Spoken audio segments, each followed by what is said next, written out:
عمر خداداد خان کا. تو ہم نے یہ کوشش کی کہ بات چیت شروع کریں, تو نواز شریف کو اس کا پتہ چل گیا. اچھا. اور روتا ہوا پہنچ گیا جیلانی صاحب کے پاس. انہوں نے کہا جی وہ تو اوپر سے آ گیا ملک الیار کے نام نکل آئی ہے چیئرمین شپ اپنا وزارت اعلیٰ. تو انہوں نے کہا آپ فکر نہ کریں, آپ فوری طور پہ ایم پی اے سے رابطہ کریں, ان کو کھانے وانے پہ بلائیں اور پھر میں اس کو سنبھال لوں گا. انہوں نے پھر کیا کیا, جناب نواز شریف صاحب نے لمبے چوڑے کھانے وانے 2-4 دیے, اور اس کے بعد جنرل جیلانی صاحب نے یہ کیا کہ انہوں نے ایک ایک کر کے ایم پی اے کو بلایا اور ان سے کہنے لگا جی آپ کس کو چاہتے ہیں, پنجاب کا وزیر اعلیٰ, اور ساتھ ہی یہ کہہ دیتے نواز شریف کے بارے میں کیا رائے ہے. اب گورنر صاحب کے سامنے تو کوئی انکار نہیں کر سکتا تھا. تو انہوں نے ضیاء الحق صاحب کو یہ فون کیا, جنرل صاحب کو, کہ جناب یہاں ساری جو پارلیمنٹ ہے صوبائی وہ تو نواز شریف کے حق میں ہے. And that is how he became the chief minister of Punjab. لیکن اس کے بعد جب بے نظیر آئی تو پھر وہی صورتحال پیدا ہو گئی, چونکہ وہ باہر سے ٹکٹ لے کے آ رہی تھی اور اس کو جان کے لالے پڑ گئے. تو پھر اس میں ان کی سرپرستی میں وہ آئی جی آئی بنائی گئی, جس میں میرا بھی ایک کردار تھا. یعنی ابتدا تو کٹ کرنا سارا کچھ یہ کام میں نے کیا تھا, لیکن جب وقت آیا تو مجھے یاد ہے وہ تاریخ بھی آج کی 6 نومبر 1988 کو ایک میٹنگ وزیر اپنا army chief general Aslam Beg کے گھر ہوئی. حمید گل, اس میں جنرل فضل حق, قاضی حسین احمد, محمد سمیع الحق, یعنی آئی جی آئی والے جتنے لوگ تھے وہ موجود تھے, میں بھی اس میں موجود تھا. تو انہوں نے اسسمنٹ مانگنی شروع کی تھی. یہ اس وقت فوج کے سرپرستی ہوئے تھے, اور جو باہر سے فنڈ بھی آئے تھے ان کے, جس میں سعودی عرب کے فنڈ تھے, کویت کے فنڈ تھے اور یو اے کے فنڈ تھے, ان فنڈ پہ بھی قبضہ انہوں نے کر دیا, فوج نے ان کو دے دیا. جو جس کی بعد میں انکوائریاں بھی ہوئی تھی, اور اس میں بیان بھی آ گیا کہ انہوں نے پیسے دیے تھے. تو یہ تو ٹوٹل مکمل سرپرستی میں ان کے بنا دی. پھر جب اس کے اندر ایک نقص یہ تھا, یہ کسی دوسرے کو برداشت نہیں کر سکتا تھا. پھر اس نے پہلی ٹکر دے دی اپنا غلام اسحاق خان کے ساتھ, اور ان کو برداشت نہ کر سکا. فاروق لغاری کے ساتھ برداشت نہ کر سکا, اور میرے بھی نکالنے میں اس کا بڑا عمل دخل تھا. یعنی میرے سامنے کوئی امیدوار پیپل پارٹی کا ایک تھا, باقی کوئی تھا ہی نہیں.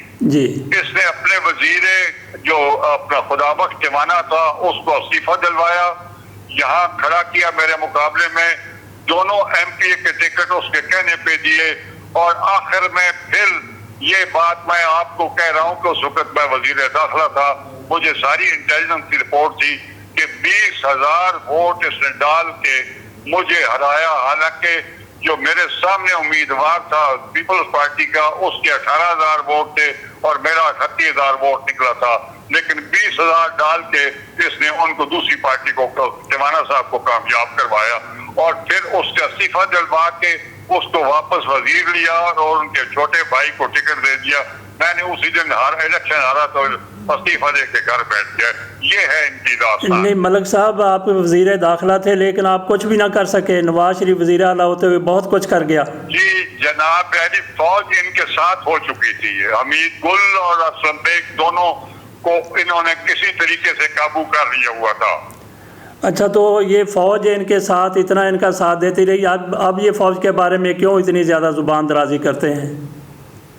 دیکھیے جی, بات یہ ہے کہ اصل بات تو یہ ہے کہ ہمارے ملک میں بیرونی مداخلت ختم ہی نہیں ہوتی تھی. یہ جب بے نظیر آئیں تو وہ باہر سے لائسنس لے کے آئی تھی, اور اس میں فوج کو اور غلام اسحاق خان کو بڑی فکر پڑی کہ یہ تو الٹا کام ہو جائے گا. اس وقت یہ اس کو انہوں نے پیٹرونائز کیا. چونکہ یہ چارٹر آف ڈیموکریسی جو ہوا تھا اس میں اس کی باتیں ماننی تھی ان کی. اور اس کو پھر انہوں نے اس کے سامنے کھڑا کر دیا بے نظیر کے، اور اس کو بنانا چاہتے تھے وزیر اعظم اس کو اگینسٹ بے نظیر جی. تو جب میں اس وقت I was one of the players, تو میں نے جب یہ بات ہوئی جو اندر کی میٹنگ تھی، تو میں نے کہا جی آپ کمال کر رہے ہیں کہ اب پہلے ایک وزیر اعظم سندھ کو آپ نے نکالا اور اس کو پھانسی بھی لگائی جی، پھر دوسرے کو جنیجو صاحب کو آپ نے نکالا، اب یہ بے نظیر جو آ رہی ہے الیکشن جیت کے، اور اب آپ چاہ رہے ہیں کہ نواز کو بنا دیا جائے. تو میں نے کہا آپ کیا پاکستان توڑنا چاہتے ہیں؟ I said it in the cabinet meeting. جی یہ بات میں نے کیبنٹ میٹنگ میں کہی تھی جی. تو اس پہ صاحبزادہ یعقوب خان نے کہا کہ ہی صاحب ہے said it تھی. اس وقت بات یہ تھی کہ پھر یہ فیصلہ ہوا کہ جتوئی صاحب کو لے آئے.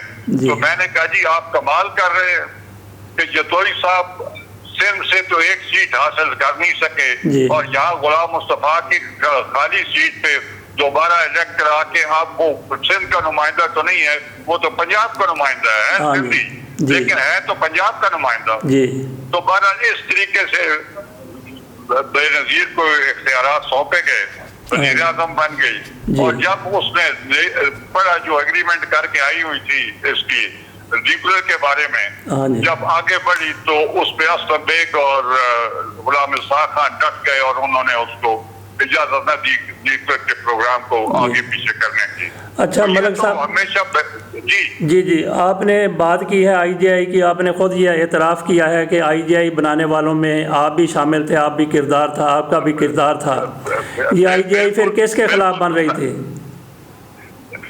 جو آئی جے بنایا گیا تھا کیونکہ جو ہماری اطلاعات تھی اس سے پہلے وہ یہ تھی کہ اگر الیکشن ہوتے ہیں پارٹی بیسس پہ اور بے نظیر آتی ہے تو ہماری جو پارٹی جنیجو لیگ ہے وہ مقابلہ نہیں کر سکتی جب تک ہم یہ فیصلہ ہوا کہ آپ رائٹ ونگ کے سارے لوگوں کو اکٹھا کریں اور یہ ڈیوٹی میرے ذمہ لگائی گئی. اور سب سے پہلے میں نے جناب قاضی حسین احمد صاحب سے، جتوئی صاحب سے، سمیع الحق سے، ان سب سے رابطے کر کے، حتیٰ کہ ایم کیو ایم بھی تیار کی اس آئی جی آئی میں شامل ہونے کی، لیکن جماعت اسلامی نے جنرل فضل حق نے ان کو شامل نہ ہونے دیے.